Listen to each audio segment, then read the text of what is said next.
Tere! Kas sina tead, kelleks sina saada tahad? Tõsta käsi.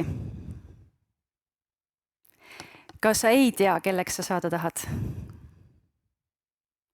Kas keegi jättis käe tõstmata, sellepärast ma palusin käe tõsta? Ei olnud kedagi. Mina ei teadnud absoluutselt mitte midagi, kui ma olin selles eas. Mul ei olnud mitte mingit oma arvamust.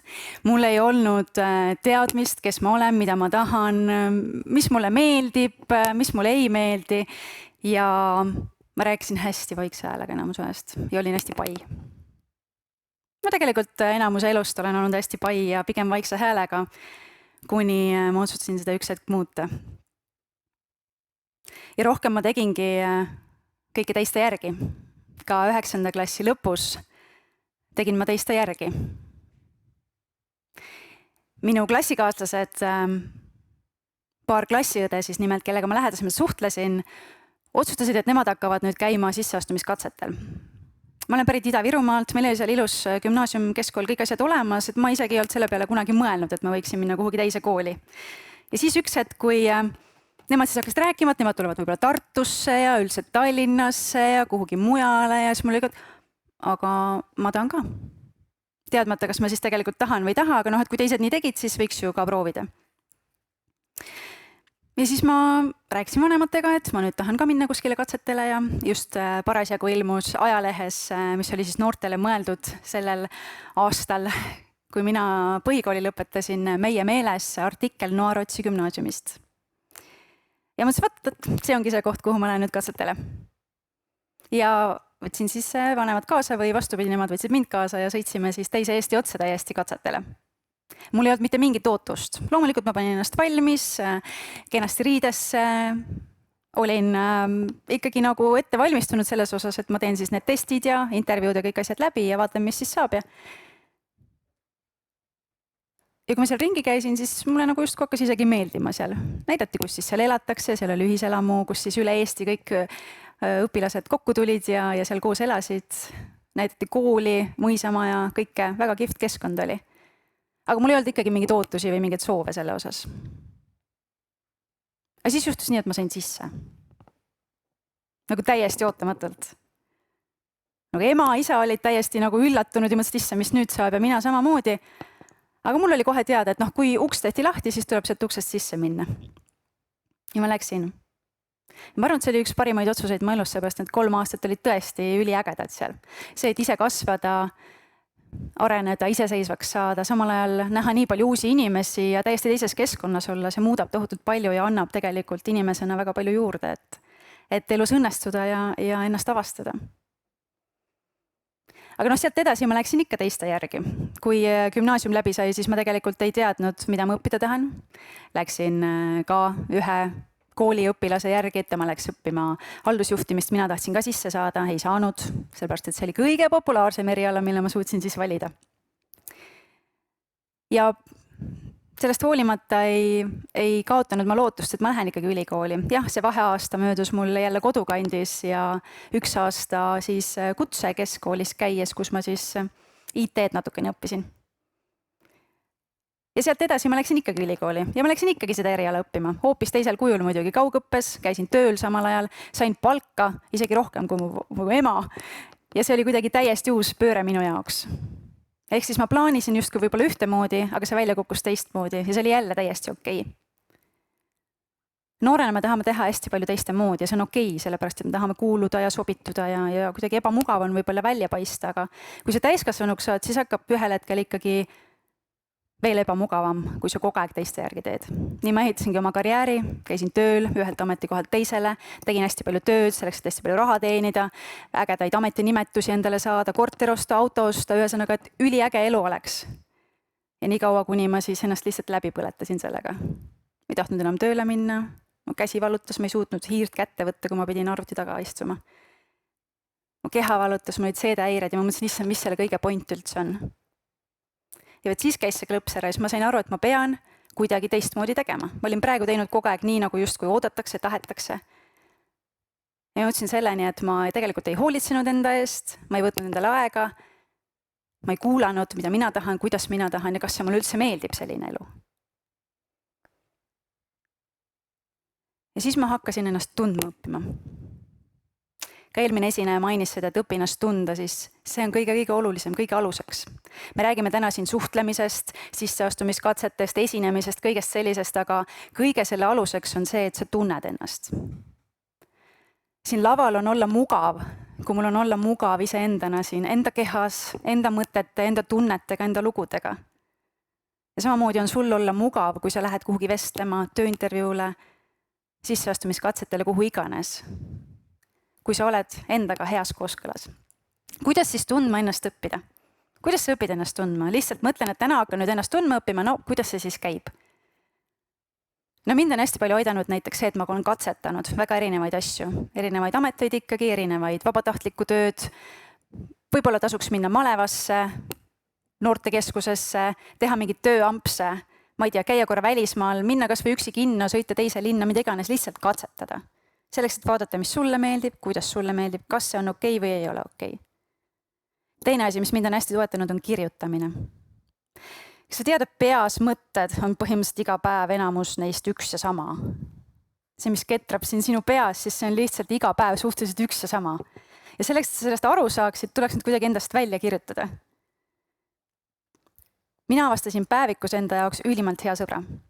See on see koht, kus ma saan välja öelda, mida ma päriselt mõtlen, mida ma päriselt tunnen, kas see sõbranna käis mulle täiega närvidele täna oma selle jutuga, mida ta on juba 100 aastat rääkinud ja mitte midagi ei muuda. Või siis ma olen hästi hirmul tegelikult selle homse esinemise pärast. Et see on see koht, kus tegelikult saab hästi vabalt ennast väljendada. Keegi teine ei pea sinu kõige sügavamaid mõtteid võib-olla lõpuks ikkagi teadma, aga sul peab olema julgus need enda jaoks välja öelda, ise neid teada. Mida sina mõtled, mida sina tunned, mida sina tahad. Nii et kirjutamine on ülimalt hea. Kui sa ei julge kirjutada päevikusse, sest sa arvad, et keegi võib selle lugeda või ära võtta või siis võtta üks paberileht, lihtsalt tühi paber. Kirjuta sinna välja, kui sa oled täiega närvis või kui sa oled õnnetu või kui sa lihtsalt tahad kuidagi mingit selgust saada. Ja viska see siis minema, rebi tükkideks või põleta ära või mis iganes, aga lihtsalt, et sa kirjutad endast selle välja, see on tohutu hea peegeldus iseendale. Aitab väga palju ennast tundma õppida, enda mõtteid tundma õppida. Mis see on siis, mis mu peas toimub ja mida ma tegelikult tahan? Ma tean, et grupis on hästi tore ja sõpradega on hästi tore ja klassiga on võib-olla tore ja oma kogukonnaga on tore ja perega on tore ja naabritega on tore, aga hästi oluline on olla ka üksi. Mul ei olnud mingi periood väga pikalt kaaslast. Ja see pani mind kuidagi valima seda, et ma ikkagi lähen kinno või ma lähen siis kuskile reisile või ma lähen õhtust sööma või ma lähen sellele üritusele või sõidan suveks kuhugi maale. Ma arvasin, et see on kehva, kui sul ei ole kaaslast, et kui sa oled teatud vanuses ja sul peab olema ikkagi juba kaaslane. Aga tegelikult andis see mulle kõige suurema kingituse üldse. Ma julgesin hakata käima üksi. Mul oli aega, et kuulata enda mõtteid. Ma sain tegelikult nagu minna sinna, kuhu mina päriselt tahan minna. Tead vahel, kui lähed reisile, võtad sõbranna või sõbra kaasa või lähed kuskile linna peale ja siis üks tahab sinna minna, teine tahab teise kohta minna, siis mõtled, kui kompromissid, kes mida tegelikult tahab, keegi ei saa seda, mida ta tegelikult tahab. Aga kui sa üksi lähed, sa teed täpselt seda, mida sina tahad. Ja koged iseennast läbi selle, et mismoodi mina selles olukorras siin käitun. Ma lendasin ükskord ka täiesti teise maailma otsa täiesti üksi. Aasiasse, Vietnamisse. Ja seal juhtus selline asi, et kui ma siis ühes linnas olin ära käinud ja mõtlesin, et järgmine koht on see üks teine koht, et ma lähen sinna. Ja võib-olla lähen sinna kolmandasse kohta ka. Siis juhtus see, et ma ostsin täiesti vale lennupileti sellesse kolmandasse kohta, kuhu ma veel ei olnud plaaninud minna. Ja ma sain sellest teada lennujaamas. Vaidlesin nendega seal, et mis asja, et nagu lendab küll sinna, et kus see lend läheb, et mul on pilet ja ei, me ei lenda sinna. Ei, no ma ju ostsin piletit, siit samast läheb lend 2 tunni pärast, ma olen kohal, et kus me ei lenda sinna. Ja ma olen täiesti vihane, lendate küll ju nagu, juba nagu hirmul ja kõik ja võtan see telefoni ja üks täht oli vahetuses. Hoi An või Hanoi tundusid vist täpselt samasugused, igatahes. Ma lendasin teise kohta.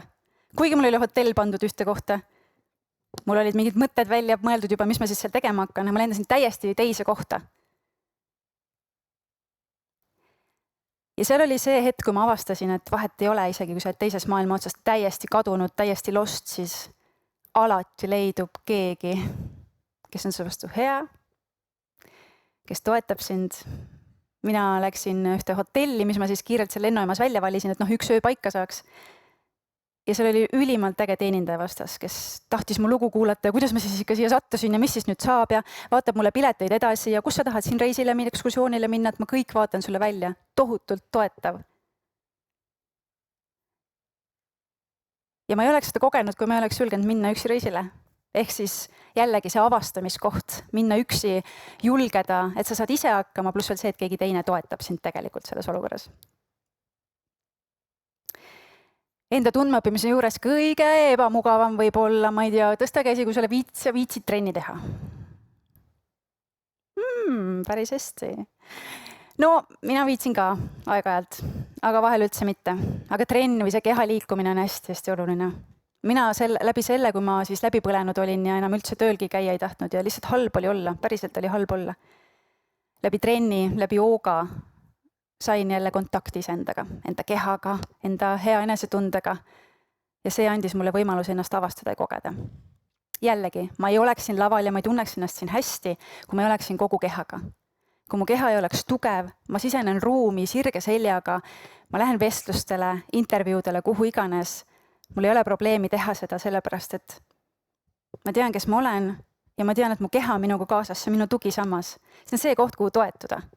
Siit tulevad ka kõik vastused, mis iganes kohtades sa oled või on sul ebamugavam koht või mõnusam koht. Keegi küsib su käest midagi, sa ei pea mõtlema, et issand, see on selles raamatus seal, ma ei lugenud seda või appi, ma ei tea seda vastust, ma ei õppinud seda pähe. Siin sees on tegelikult sul kõik olemas. Eriti, mis puudutab küsimusi, kes sa oled, mida sa tahad, mida sa hindad, mis sulle meeldib, mis sulle ei meeldi. Kõik on siin olemas. Ja siit tuleb ka sinu julgus ja enesekindlus.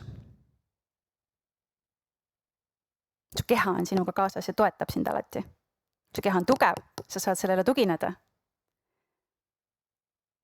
Ja sinu enesekindlus tuleb ka sellest, et sa paned ennast ebamugavatesse olukordadesse. Ongi ebamugav. Lähengi lihtsalt läbi. 2 aastat tagasi siin ei oleks olnud mul üldse nii mugav olla. Täna juba palju parem. Jah, nii nagu ka eelmine kõneleja ütles, et väike ärevus on ikka sees enne, kui sa siia tuled, aga seal lava kõrval on palju hullem olla kui lava peal päriselt ka. Ja kui ma paluksin sul praegu lavale tulla, siis sul hakkaks võib-olla natukene vibreerima kuskilt. Aga kui sa juba siia jõuad, siis on juba täitsa okei, sellepärast et sul ei ole seda ootust, issand, mis saama hakkab, ma ei tea. Kui sa juba siin kohas oled ja kuidagi julgelt iseendana, siis on see palju lihtsam.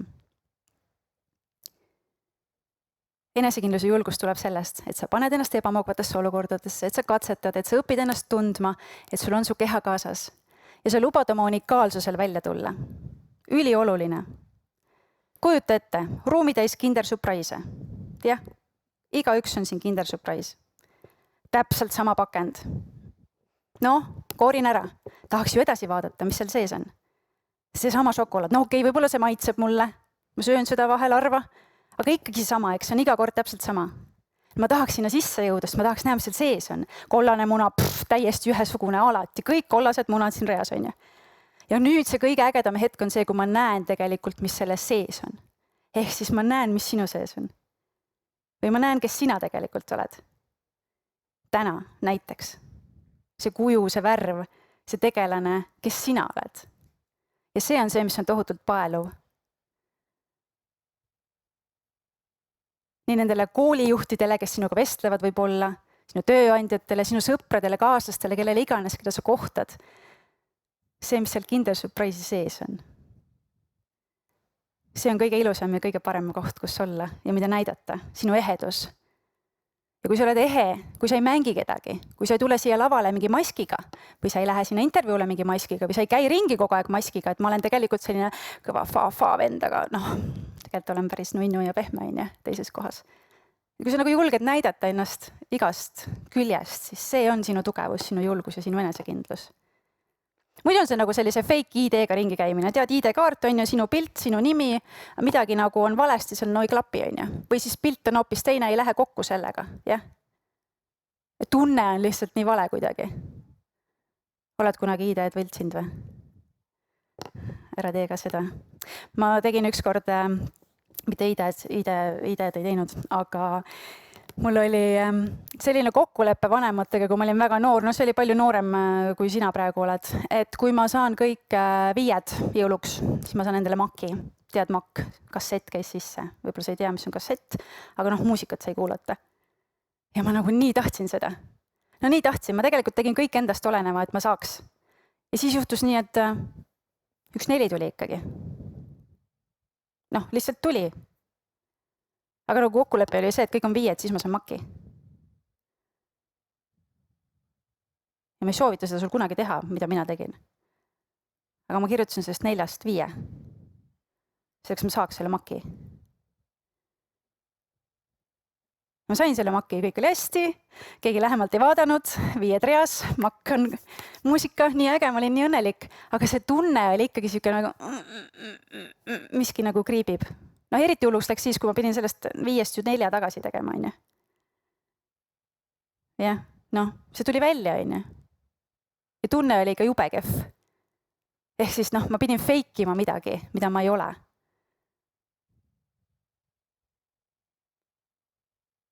Ehk siis, kui sa pead feikima kedagi. Tihtipeale see lavakoht on ka see olnud aastasadu, et siia tulevad ainult väga tähtsad mehed, suured kõnemehed, kes räägivad ennast 33 korda suuremaks, kui nad tegelikult on. Ega see ei ole see koht. See on ka see koht, kus sa jagad ennast sellisena, nagu sa oled. Ma ei lähe siit ära ja ma ei hakka teiseks inimeseks. Sina ei pea minema ka intervjuudele või suhtlussituatsioonidesse kellegi teisena või kedagi teisena ennast näitama. Mingi maskiga käima. See on nii ebamugav, see on nii raske. Sa pead kogu aeg justkui valetama. Ma olen tegelikult see, aga tegelikult ju ei ole, on ju. Ehk siis sinu loomulik olek, sinu ehedus, sinu see rõõm, sinu sära, sinu see kinder surprise, mis su sees on, see on see, mis tõmbab ligi ja see paneb sind särama ja mõjub ka teistele hästi.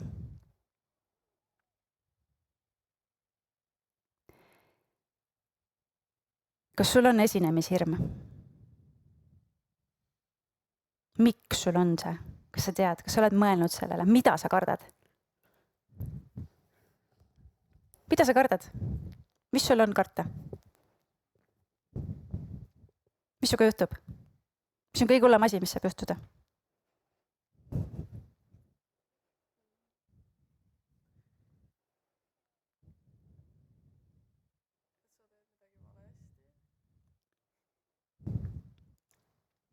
Et sa teed midagi valesti. Mis saab juhtuda? Teised vaatavad imelikult.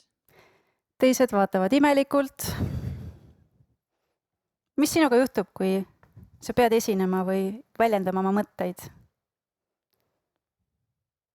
No, endal on rõve, aga nagu tegelikult ei juhtu midagi. Endal on rõve, aga tegelikult ei juhtu midagi. Ja kui ei juhtu midagi, siis võib-olla tuleb see tagasipeegeldus, et tegelikult ei olnudki nii rõve, on ju. Nüüd esinemishirm on tegelikult hästi loomulik. Hästi loomulik. Hirm ja tegelikult see elevus käivad ju käsi käes. Natuke on nagu põnev ka, on ju. Vahel on. Mõni asi on natuke hirmutav, aga samal on natuke nagu tahaks proovida. Vaat see on see õige koht, kus tegelikult välja astuda. Süda hakkab puperdama täiega, kui ma teie käest küsin pärast, kas küsimusi on, tahaks nagu küsida, aga nagu... Ja siis, kui sa selle mööda lased, siis sa pettud endast täiega tegelikult. Et natuke nagu on hirmus, aga natuke nagu põnev. Tegelikult ma tahaks küsida, aga ma ei ütle seepärast, et äkki on rõve või äkki, mis teised mõtlevad või mis saab vahetada, mis teised mõtlevad. Kas sa tead, kes mõtleb või? Sina. Tegelikult mõtled sina enamus ajast. Endast halvasti. Kritiseerid ennast. Teistel ei ole aega sellega tegeleda, sest igaüks mõtleb iseendast. Ja sellest, kas ta näeb hea välja, kas ta ütles ikka häid asju, kas kõik asjad on meeles, kas mul on kõik asjad meeles, mida ma täna tahtsin teiega jagada. Tegelikult vahet ei ole. Ma lihtsalt usun, et olulised asjad tulevad välja. Sellega, kellega koos sa suhtled, see suhtlussituatsioon annab sulle niikuinii selle tunde või kogemuse, mida sa parasjagu pead edasi andma. Ja see, kuidas sa välja näed, või mida teised mõtlevad, see on täiesti teisejärguline. Sind aitab selles hästi see, et sa hoiad fookust. Kui sa lähed intervjuule, kui sa lähed esinema, kui sa lähed klassi ette, kuhu iganes. Vahet pole, mis sul seljas on, kuidas sa täpselt mida ütled, kes sinust mida mõtleb või mis eile juhtus. Kui sa hoiad seda fookust, et ma tahan seda öelda või ma tean seda vastust või ma tean küll, mis mulle meeldib. ma ütlen selle välja, kui keegi küsib, mis sulle kõige rohkem meeldib, siis kaob ära see hirm. Üks nipp sulle veel, tõuse püsti. Tõuse. Kõige lihtsam asi, tundub tobe, tundub veider, kõige lihtsam asi, mida teha. Kui sul on ebamugav olukord, kui sa lähed kuskile vestlusele, pead kellegiga rääkima, telefonikõne tegema, intervjuule, kuhu iganes. Kõige lihtsam asi, mis mind alati toetab. Ma tegin seda siin ukse taga, ma tegin seda vetsuboksis, ma teen seda igal pool. Raputad. Sellepärast, et tead, kui sul see esinemishirm või närv sisse tuleb, siis tegelikult see energia on vaja lihtsalt kuidagi välja saada. Kõige tobedam asi, mis sa teha saad, on see, et okei, ma ei ole närvis, ma eitan. Või siis ma lükkan tagasi. Ei, mine ära. Või ma võitlen selle vastu või ma tahan seda peita kuskile vaiba alla, siia samma. Keegi näeks. Tegelikult see on võitlus vales suunas. Võta see vastu. See on tohutu energia, mis sulle tuleb tegelikult. Ja kui sa selle enda sõbraks teed ja sellega kaasa mängima hakkad, siis see annab sulle tohutult ägeda tunde. Nii et üliäge liigutus. Jällegi, energia tuleb peale, närv tuleb sisse, raputad täie kehaga. Tule kaasa. Täiega. Eksamid, kõik asjad, enne oled närvis. Emaga on vaja vestelda, intervjuule on vaja minna, siis sa teed lihtsalt täiega raputad, jah? Üleni. Täiesti okei, sa praegu hullu ei pane, aga siis paned hullu, kui sul on see olukord, on ja? Nii et su terve keha. Kas sa tunned surinet? Tunned, et midagi muutub? See on see tunne. See on see tunne, millega siis minna ja see asi ära teha, sest sa võtad selle energia selle hirmu käest ja raputad selle ärevuse sealt küljest ära. Ja lähed ikkagi ja teed.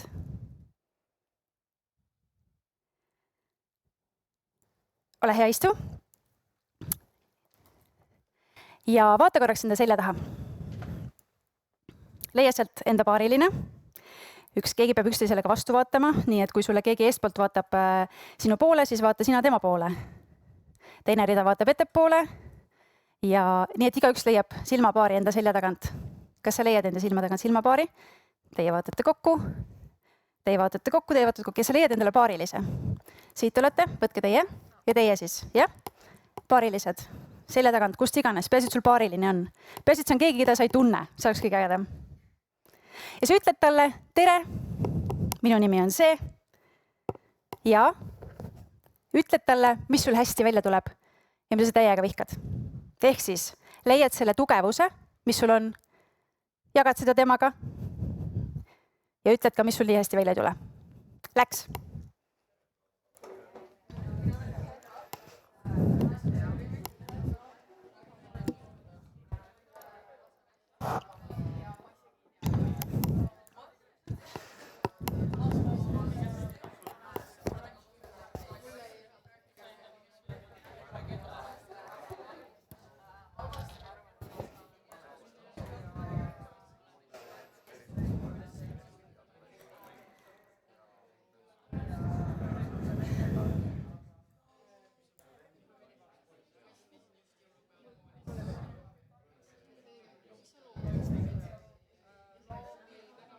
Kui sa pole vahetanud, vaheta, nii et teine saab ka rääkida.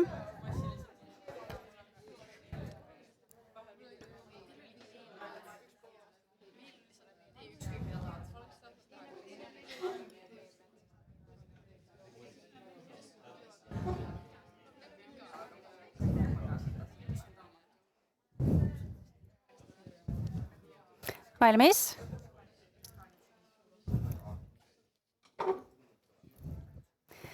Tule siia minu juurde. Räägi oma kaaslasest, mis ta nimi on ja mis tal hästi välja tuleb. Mis su nimi oli?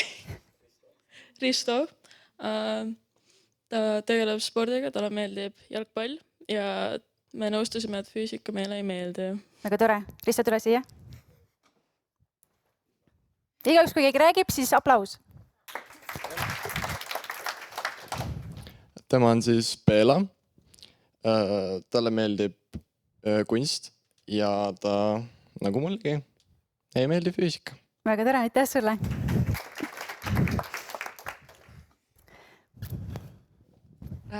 Ta nimi on Eliise ja talle meeldib heegeldada ja talle ei meeldi valetamine. Väga hea. Vahetus.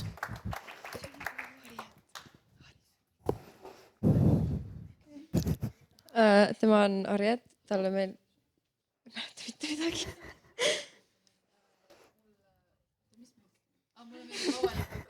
Okei, talle meeldib avalikult rääkida ja ma ei mäleta, mis sulle meeldib.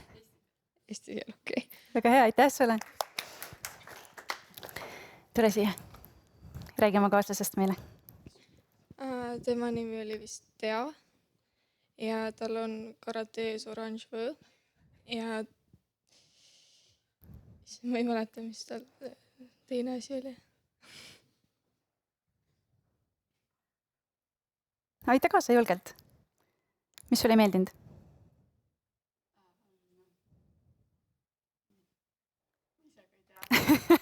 Väga hea, siis oleks väga hästi ju. Teeme vahetuse, aplaus.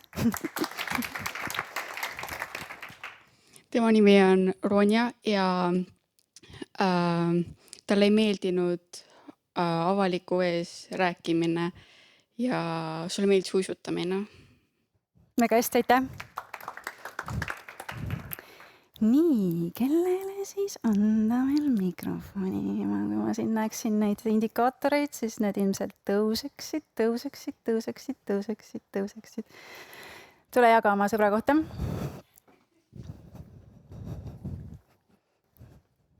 Tema on siis Tristan ja talle meeldivad lauamängud. Seda sain ainult temast välja pressida. Väga tore, teege vahetus.